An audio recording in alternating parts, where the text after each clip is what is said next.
Hello hello dear students. अभी हम कर रहे हैं आर एस अग्रवाल जी की 9th क्लास मैथ की बुक है। एक्सरसाइज है 7B।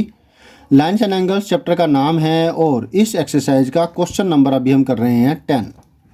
क्वेश्चन नंबर 10 में क्या है वो देखिए समझिए। If two straight lines intersect each other in such a way that one of the angles formed measures 90 degree so that each of the remaining angles measure 90 degree। ये दो लाइनें दे रखी है। जब मैंने मान लिया इसको ए बी और सी डी, और दोनों एक दूसरे को लेट कर लेते हैं कि ओ पर काट रही है।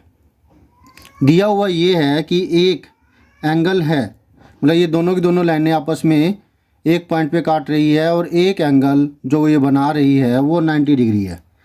अब आपने प्रूव करना है कि जो एंगल्स बच गए, एंगल कौन कौन से बच गए, ये वाला और ये वाला। इसको 1 नाम दे दिया, इसको 2 दे देते हैं, ये 3 और ये 4। तो अब आपको बचे हुए जो 3 एंगल है 1, 3 और 4, इनको भी 90 डिग्री प्रूव करना है। क्लियर है, समझ में आ गया?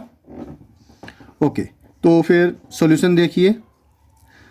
अब हम क्या करेंगे, एक तो हम लीनियर पेयर की प्रॉपर्टी का इस्तेमाल करेंगे। इन दोनों का जोड़ 180 करके ये एंगल 90 निकाल देंगे। ठीक है, समझ में आया आपको? Because COD is a straight line, Sidhi line है। COD, ये O जिस पर कि एंगल दोनों बने हुए हैं। ये दोनों एंगल्स, एंगल 1 और एंगल 2 एडजेसेंट्स है ना, एडजेसेंट एंगल है। तो एंगल 1 प्लस एंगल 2 ये आएगा 180 डिग्री। कारण इसका लीनियर पेयर। 1 हमें नहीं पता, 2 हमें पता है जो कि 90 डिग्री है। इक्वल के दूसरी तरफ जाएगा 90 तो माइनस हो जाएगा, 180 माइनस 90 90 आया। ठीक है, अब एंगल्स की प्रॉपर्टी का, लाइन की प्रॉपर्टी का इस्तेमाल करेंगे, जिसमें कि ये कहती है कि अगर दो लाइनें आपस में एक दूसरे को काट रही हो तो जो वर्टिकल अपोजिट एंगल्स होते हैं वो बराबर होते हैं। क्लियर है? तो फिर एंगल 4 है, ये एंगल 1 के बराबर होगा जो कि 90 डिग्री है, क्योंकि एंगल 1 तो हमने 90 डिग्री निकाल दिया। इसको मैंने लिखा 1 फ्रॉम 1, एक से, और साथ में VOA वर्टिकल अपोजिट एंगल। ठीक है, टीचर अगर कहें तो आप इसकी फुल फॉर्म लिख दीजिएगा, vertically opposite angles. Vertical opposite angle भी लिख देते हैं CALLY ना लिख करके, तो ये लिख दीजिए आप VOA की बजाय। लेकिन जब नोटबुक में कर रहे हो, बार बार आपके सामने ऐसी प्रॉपर्टी आती है, तब फिर क्या करते हैं कि सिर्फ VOA लिख देते हैं। बाकी आप ये टीचर जिस जैसे कहीं वैसे कर लीजिएगा। ज़्यादा टाइम नहीं लगा, 10 सेकंड के आसपास ही लगा होगा, मुश्किल से 10 सेकंड या 5 सेकंड लिखने के अंदर। तो आलस मत कीजिए, अगर लिखना है अच्छे से ही लिख लीजिए।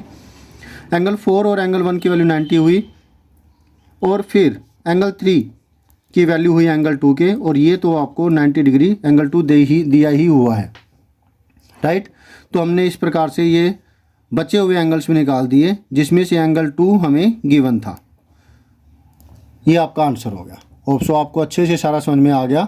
मैं आपसे एक बात कहना चाहूँगा कि आपने क्या करना है, ज़्यादा से ज़्यादा प्रैक्टिस करनी है। डेली की डेली आपको मैथ के सम्स है सॉल्व करने हैं। इससे आप ज़्यादा अच्छे हो जाएंगे अपने मैथ के अंदर।